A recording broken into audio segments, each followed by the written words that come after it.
Alright, so it's Christmas Day in 2020, and I got some more cool stuff from this year. So I'm just going to show the hobby-related stuff that I got.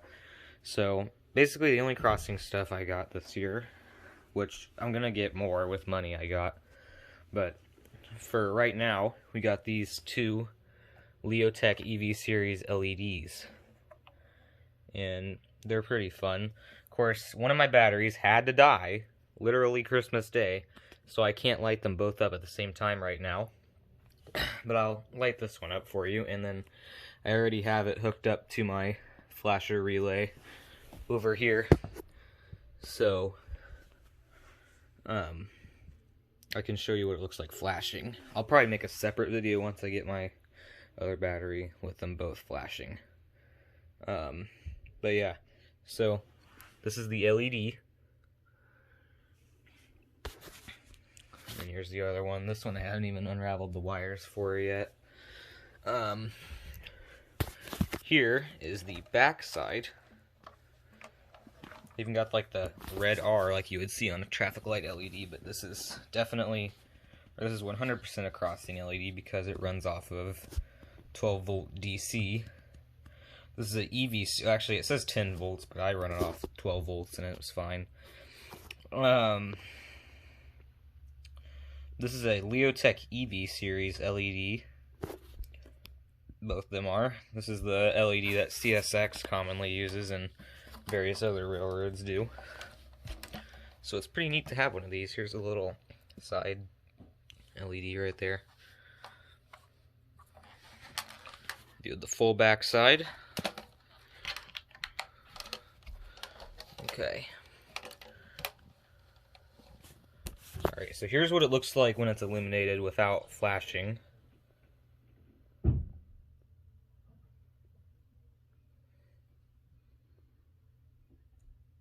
And then real quick, I'll try and turn on my relay.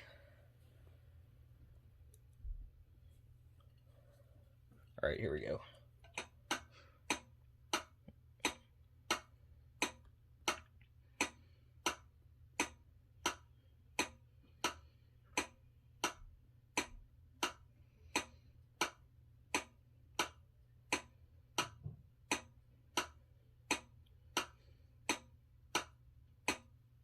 Alright.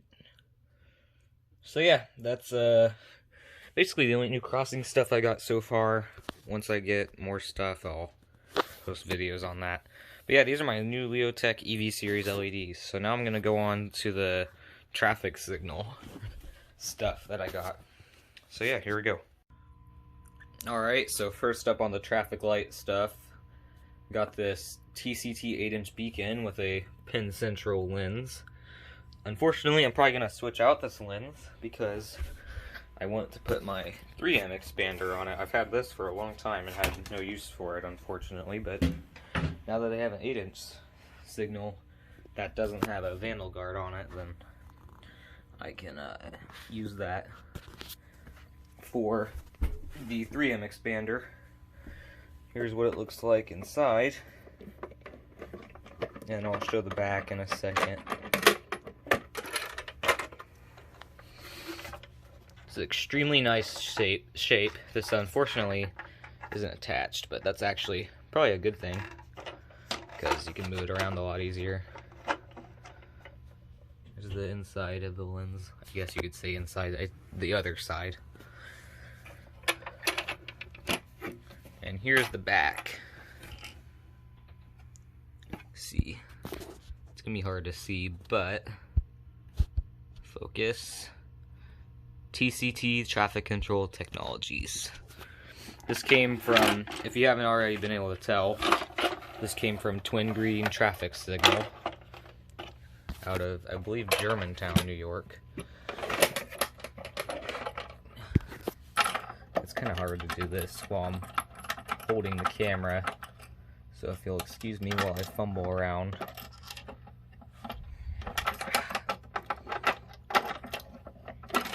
Yeah, okay. I'm just gonna pause it real quick so I can shut that. Alright, and here's what it looks like lit up.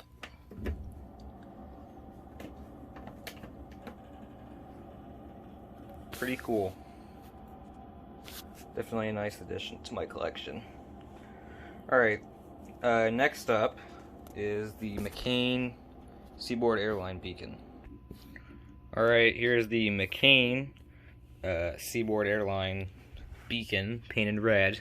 I've wanted this for a long time, and nobody's ever gone for it for whatever reason, so I got this, and as you can see it says McCain Traffic Supply, MTS. So this is an older McCain, which makes it pretty cool. This is actually not my only older McCain signal, because I also have that. That's the same model. Obviously that's more of a conventional thing you'd find on the road, because it's a single green section. This signal is really nice. This is a red lens, obviously, with the new logo, I guess you could say. Not really sure what you would call it other than that. Here's the inside, other side of the lens. This reflector is attached.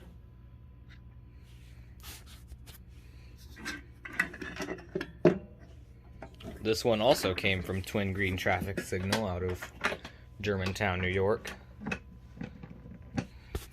Alright, here's what it looks like lit up. If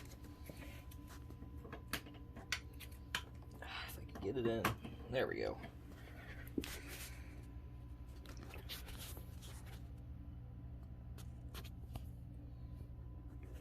Pretty cool. It looks more red in real life. The camera picks it up as kind of pink, but it is red. So yeah, also a very nice addition to my collection. Now on to the Demeko beacon. Alright, so here we have probably the rarest signal of these three, the Demeko beacon. I'll show the back in a minute. This is actually, believe it or not, my first time seeing well, whenever I got it out of the box, it was my first time seeing a Demeko in person. I've never really seen one of these before, but I got to get this. So now I can basically see one whenever I want, which is pretty cool. As you can see, it has a hanger on it. This one did not come from Twin Green Traffic Signal. This came from a random seller. I can't remember exactly who or where, but this one actually already has a sequencer, but it flashes way too fast, unfortunately. But it's still pretty cool. I actually haven't opened up this signal yet. Here's the LED, by the way. I believe it's a uniform look LED, and it's kind of slanted, so it almost reminds me of a GRS Lexi crossing light lens.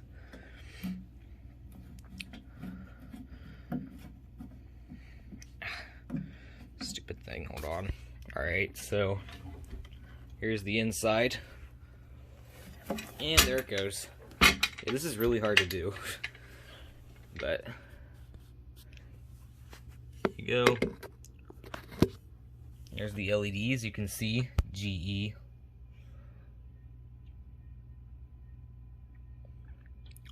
Model is the DR6, which I believe is a uniform look, at least for traffic lights. That's what they're called.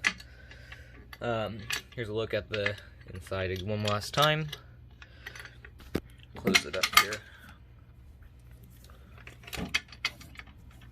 And here's a better look at the back. As you can see, Demeko out of Kalamazoo, Michigan. Alright, so now I'm gonna plug it into the wall so you can see what it looks like powered up. Alright, here we go.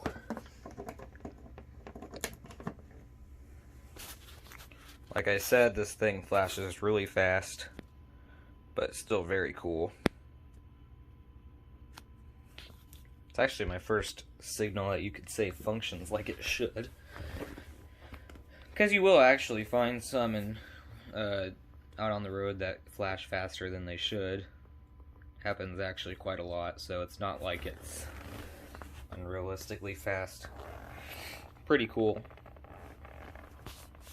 But like I said, this is literally the only Demeko I've seen in person, so it's pretty cool to have one. So yeah, those are the 3 traffic lights that I got out of today. So now, going to go to the last category, which is model trains. So I'll go ahead and go over to the garage now so you can see all that. Alright, so it's a little bit of a mess out here, but this is the garage. Got a lot of new model trains. I'm only going to be running this INRD Jeep for now. But yeah, so a lot of these are older. Some of them don't work. Some of them don't work as well. But I got a huge lot, I guess you could say, of model train stuff. There's tracks in there. There's buildings and one of these other boxes, and then this one's full of engines and cars. Santa Fe, UP, and a bunch of stuff. Basically, not all of these are new. I'll point out which ones are. So, here's this Santa Fe SC40. There's also another one in that box, which struggles more than this one does. And this is a blue bonnet. We have this chassis system. I'm not sure. It could be a dummy. It might just not work. That's a Jeep of some sort. Then we got this Norfolk and Western high hood Jeep, which is just broken. It's also like missing parts, but it still looks pretty cool. Then we got some coal cars up here. We got this BNGE. I'm not exactly sure the model full name. I don't really remember, but it looks really cool. Got this Alaska Railroad Jeep. I believe it's a GP38. Got some of these intermodal containers here. Up here we got some, got this Diamond right here. Some N-scale coal cars, there's 4 of those. And then an N-scale UP90 Mac. I didn't intend to get N-scale stuff, I just didn't realize it was N-scale. There's a CSX HO scale caboose. But I do have N-scale track, thankfully, so it's not a huge loss.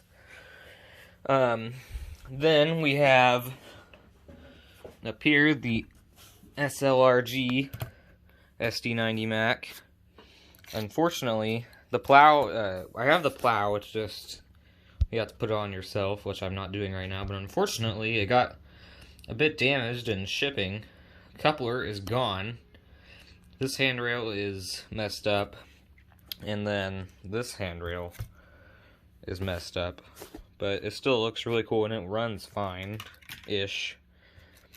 There's a little bit of struggle, but not much.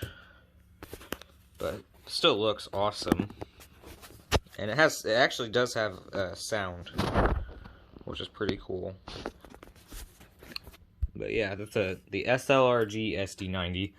Then we have the CP SD90. This is a SD90 Mac H2, or just simply sometimes also called an SD90 Mac H. This one, they only had a few of these. This one is the first one, which is 9301. You could compare this a lot to the SD70 ACU from the front, but these units did have Ace-style back ends. So, that's pretty cool. This unit doesn't have sound. Kind of weird for such a huge engine and somewhat detailed, but yeah, it doesn't have sound. Neither does this either. It's kind of surprising. But it's still really cool, and this one runs really well. So yeah, that's the CP SD90 Mac H. And then right here we got the final one, which is the INRD, Indiana Railroad. GP38-2. This one's 3803, which I have seen in real life dozens of times. So yeah, this one also has sound. This one has a lot of sound. It has crew noises. There's a defect detector every once in a while that goes off. It has engine sounds. It's really cool. So I'm going to be running that one. So let's go ahead and start it up.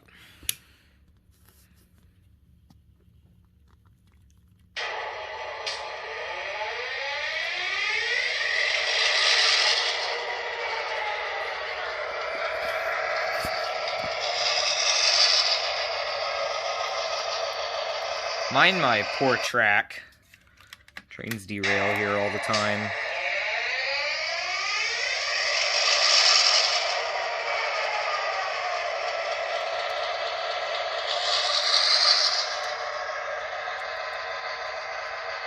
Got the Conrail marker lights. Those aren't there anymore in real life, but still really cool. They are ex-Conrail units.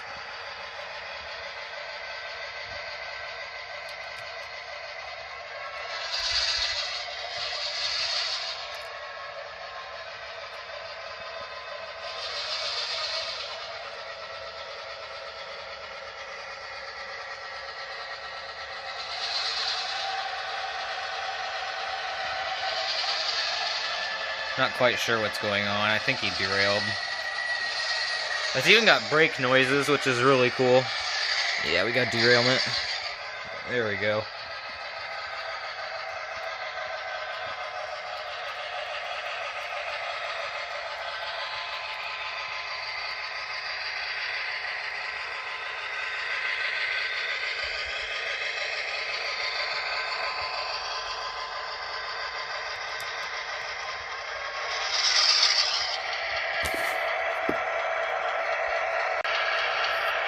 So yeah, that's it for this Christmas video. I hope you all enjoyed, and have a Merry Christmas. Over and out.